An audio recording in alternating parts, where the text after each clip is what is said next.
குழந்தைகளே, இன்று நம்ம கதையின் ஹீரோ யார் தெரியுமா? செழியன்.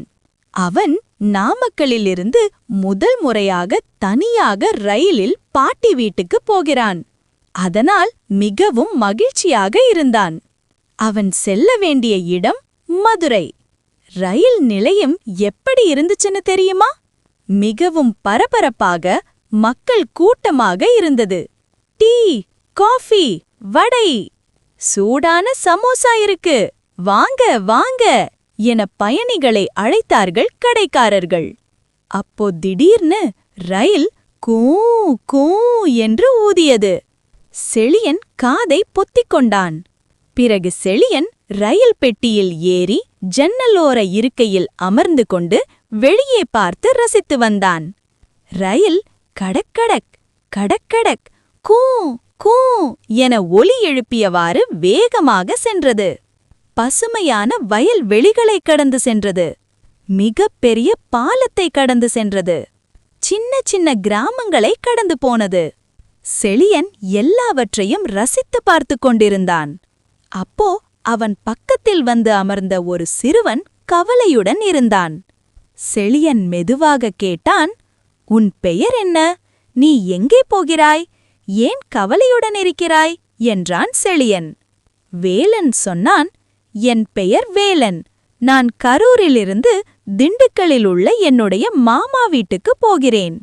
"அது சரி, ஏன் கவலையுடன் இருக்கிறாய்?" என்றான் செழியன். வேலன் சொன்னான், "என்னுடைய நண்பர்களை விட்டுட்டு ஊருக்கு போகிறது கவலையா இருக்கு. நான் அவர்களை ஓரிரு நாட்கள் பார்க்க முடியாதே." செழியன் கொஞ்சம் யோசித்தான். பிறகு ஜன்னல் வழியாக சூரியனை காட்டி சொன்னான், "அந்த சூரியன் பாரு, இப்போ மாலையில் மறையும்.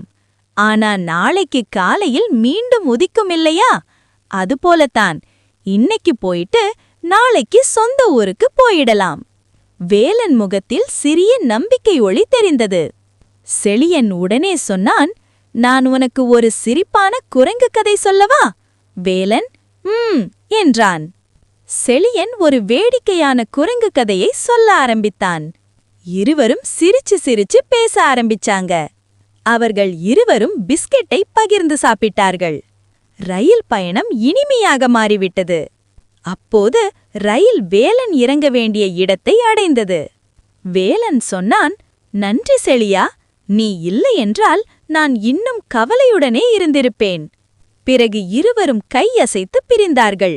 பிறகு 1 மணி நேரம் பயணித்து ரயில் மதுரை ரயில் நிலையத்தை அடைந்தது.